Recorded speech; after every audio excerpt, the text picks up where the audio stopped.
Hi everybody, it's Joaquin Padilla from Carrollwood Estates. We're gonna take a look at how 90402 performed this June, and I'm also going to discuss the buyer when we know that, and more so in my newsletter.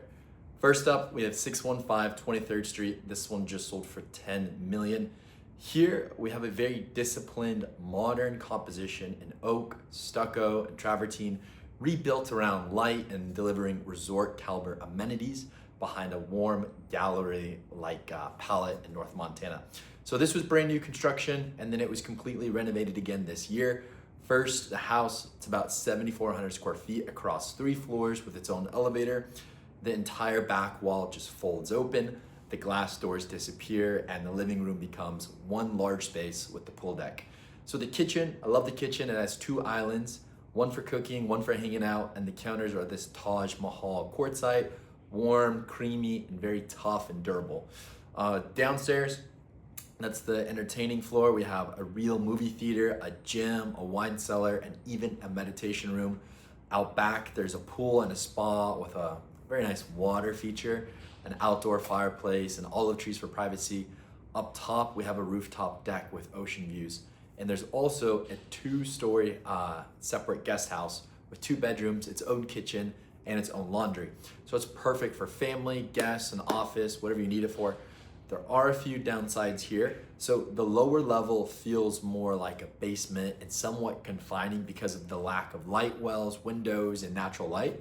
And when you walk into the house, you also step directly into one large open concept space. So the living room, the dining room, the family room, they're all connected. They're just one continuous room. Open concept layouts are great, but they became harder to execute when taken to an extreme. And I don't think it was done poorly here, but the lack of separation could still be a hurdle for some buyers. The living room, it's also a little exposed to the street. There is a small gate, but it doesn't block much. And I believe the new owner planted an olive tree there, which should provide some privacy. These are some of my thoughts as I try to rationalize how this one sold for $14 million in January 2025, and then it just resold for $10 million. They originally started at $15 million here, and then reached, after a series of price cuts, they got down to the final sale price of $10 million. The developer who originally sold the house for $14 million was the Tar family. They are major buyers of land in the neighborhood and have been willing to pay a premium. Next up, we have 703 25th Street. This one sold for $8.975 million. We have a shingle-clad California contemporary on a corner lot where East Coast texture meets West Coast light. You have weathered gray cedar shingles outside, soaring double height volumes as soon as you walk in, and wide plank white oak inside. And this is all kind of organized around a hedged lap pool and garden retreat. It's such an amazing updated coastal contemporary. And this is exactly the energy it gives off, a light-filled residence that trades a lot of the ornament for proportion with a seamless layout, kind of designed for everyday living and elegant entertaining. This later 1991 build, it delivered tall ceilings, substantial volume, and a more modern floor plan.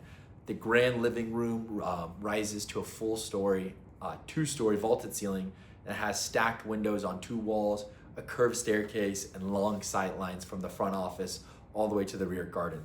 The recent renovation then layered in, the current North Montana standard, wide plank white oak flooring throughout, a full fleet window and door package, a spa-inspired primary bath, and a temperature-controlled wine display wall. Very architectural. It's a nice architectural focal point. The result is the house kind of reads as one continuous design idea rather than a period home with updated kind of just bolted onto it. So the buyer has a huge portfolio of North Montana real estate. I believe this is their 10th home in the neighborhood. Most are larger homes and purchases like this one, and many of them are rented out. And this one is now on the market for $35,000 a month. That's a deal. Next up, we have 20 Latimer Rd. This one sold for $8.15 million. This is English Tudor revival and its country English storybook expression. The whitewash stucco, the sage half timbering accents, the steep roof lines, and the arched plank door are all textbook. It was built in 1928 as producer Sol Lesser's weekend cabin and designed by Heth Wharton. So the home, it actually received an honorable mention in the 1929 National House Beautiful competition, and it was published in California Arts and Architecture in 1930. Since then, it's grown over nearly a century into a rare and soulful retreat where history, artistry, and nature exist in really effortless harmony. We have beamed cathedral ceilings, stained glass, herringbone floors, and hidden Prohibition-era speakeasy that give it this intimate, almost cinematic atmosphere that no new build can manufacture. So the buyer is the head of Apple Music, and they're coming from Mar Vista. Moving on, we have 241 19th Street. This one sold for $7.995 million. We sold this beautiful 3-story contemporary English residence in Gillette Square. The home, it was built in 1990 and has tall ceilings, quality finishes, and a newer functional layout for refined West Side living.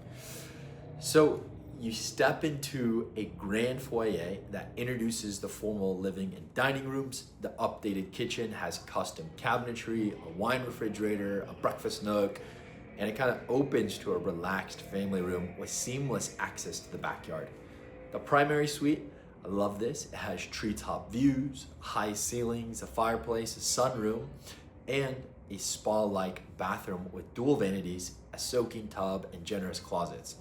So additional bedrooms, flexible lower level living space, and a guest suite give the house a lot of versatility. And for this house, we did a significant amount of work with our client before taking it to the market. The floors, they were this really dark chocolate color, and we refinished them in a much lighter tone. We painted extensively inside and out. We replaced the stone in the kitchen. We repainted the cabinetry. We installed new modern hardware and then staged the entire house. It was a huge transformation in about 2-3 months, and the home presented dramatically better in our opinion.